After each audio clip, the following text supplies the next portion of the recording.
C'est moi qui est parti demander la main à Marie-Louise. Marc-Vivien Foé n'était pas. À l'heure où je vous parle, je ne connais pas le village.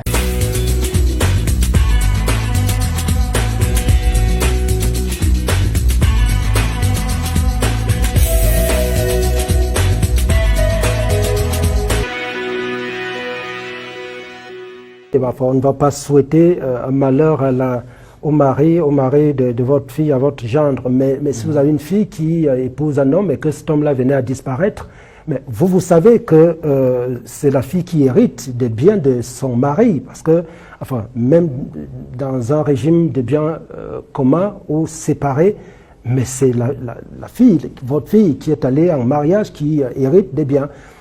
Et que ce sont les fils, à la limite, qui peuvent lui contester cette paternité de certains biens. Non. Disons, nous sommes des Bantous. Quand nous sommes des Bantous, ça ne se passe pas comme ça. Ça ne se passe pas comme ça. Je suis un grand-père. Quand je suis un grand-père, quand je vois que ça ne marche pas quelque part, j'ai le droit de mettre de l'ordre. J'ai le droit de mettre de l'ordre. Parce que si je vous dis que en tant que grand, en tant que vieux, j'ai observé beaucoup de choses. C'est ça qui m'a fait prendre ces reculs. Quand vous avez une fille, Marie-Louise, c'est moi qui ai parti doter Marie-Louise. C'est moi qui ai parti demander la main à Marie-Louise. Marc-Vivien Foé n'était pas. À l'heure où je vous parle, je ne connais pas le village de Marie-Louise. Mais pourquoi ça signifie que depuis le départ, après que vous soyez allé demander la main, vous avez vraiment jamais porté, vous avez jamais porté Marie-Louise à cœur, si vous ne connaissez pas son village, ça signifie qu'il n'y a vraiment jamais eu de lien assez fort entre vous. C'est sa maman. C'est sa maman qui est à l'origine de tout ça. J'ai dit que je m'en vais voir le village de Marie-Louise. Sa maman me fait comprendre que je ne peux pas arriver là-bas. Les voitures ne partent pas là-bas. J'ai dit que j'ai le 4x4. Je veux me débrouiller. Elle dit qu'il faut attendre. On attend jusqu'à présent. Ce n'était pas de ma volonté.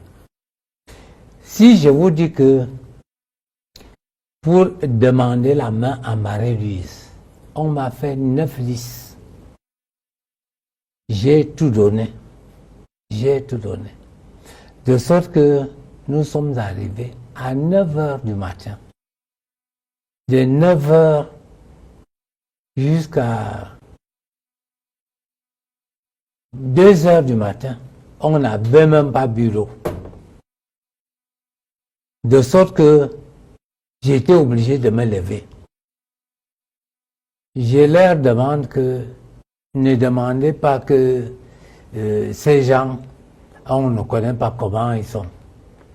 Il y a une personne qui parle et une autre personne vient s'intercaler. Non. J'ai dit que nous ne sommes pas venus faire la guerre. Nous sommes venus pour l'amitié, pour un mariage. Comment vous nous traitez comme ça? À 1h du matin, Marc-Vivien Foé m'a appelé au téléphone. Pardon. Il me dit, papa, qu'est-ce que tu fais dehors à pareille heure? J'ai dit que je vais aller jusqu'au bout. Il me dit, jamais. Jamais il faut que tu rentres. S'ils ne veulent pas de nous, tu rentres. J'ai dit que tu es petit.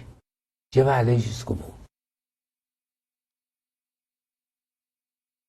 Et ils me disent que ce n'est pas comme ça qu'ils font chez eux.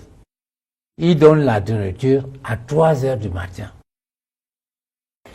J'ai dit que je ne peux pas manger à 3 heures du matin. Papa Fouet, ça signifie que avant que Marc-Vivien Fouet ne meure, il n'y avait pas déjà Oui. entente entre votre famille et la famille de Oui. Marie-Louise, c'est ça? Oui. Est-ce que ceci peut expliquer cela? Oui. C'est C'est ça que je vous explique. C'est pour ça qu'aujourd'hui, il est évident que Marc-Vivien parti, Marie-Louise ne sort pas dans vos bonnes grâces. Non, du moins, je n'ai pas chassé Marie-Louise. Quand vous allez voir leur chambre est environ à 2 mètres de ma chambre. Je n'ai pas chassé Marie-Louise. Même toute ma famille n'a pas chassé Marie-Louise. Oui, mais d'accord, ils ont demandé 9 listes, d'accord, peut-être exagéré, enfin, encore que Marc-Vivien ne manquait pas les moyens, même si ça avait été une centaine de listes.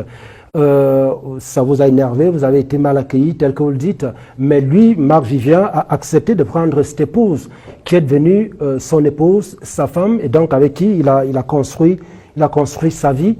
Une fois parti, n'est-ce pas que les biens devraient, si on s'en tient à la loi, devraient revenir à celle avec qui il a vécu, malgré tous ces problèmes que vous évoquez? Non, je peux vous dire que Marie-Louise avait un salaire. Avait un salaire? Marc-Vivien Fouet le payait un salaire. Parce qu'elle travaillait quoi?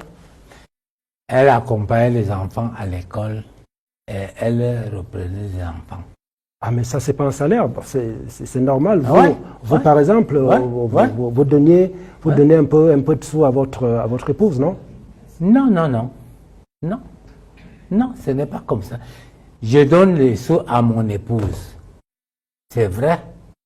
Mais, comme elle n'avait pas du travail, Marc m'a fait comprendre que il va trouver du travail à Marie-Louise.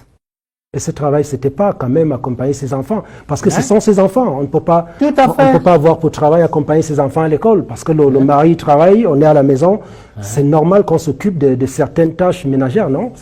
C'est normal. Et donc, ce qu'on reçoit en fin de mois ne peut pas être considéré normalement comme salaire. C'est vous qui le dites, mais du moins, c'est comme ça qu'ils avaient conclu. D'accord. Alors, et comme elle recevait un salaire, vous avez été mal reçu lors de la dot ou du toquet-porte, je ne sais pas exactement. Vous considérez aujourd'hui que Marie-Louise n'était vraiment pas celle avec qui Marc-Vivien aurait pu vivre, devait vivre? Vous avez béni cette union? Attendez, je vais vous dire un secret. Après le match, Marie-Louise même connaît ça, que Marc lui disait qu'après le match, il va divorcer. Non. Je vous jure, Dieu est témoin. Je vous jure, Dieu est témoin. Étant donné que son petit frère, même père, même mère, la maman de Marie-Louise est partie chasser tous les gens qui avaient dans la maison. Pourquoi? Bon, d'accord. Ils n'ont pas divorcé entre-temps. Et il est mort sans qu'ils ne soient séparés. Donc, Non, non, non. Non, non, on l'a eu. on l'a eu. On a eu Marc-Vivien. Oui. Ça veut dire quoi? Dites-nous. Ça veut dire que si vous étiez comme moi, Marc n'était pas malade. Marc s'est très bien entraîné. C'est très bien entraîné, oui. Ouais. Marc, ils ont pris le repas ensemble. Vous savez que l'équipe, quand vous êtes en compétition, vous prenez le repas 19h30, 20h.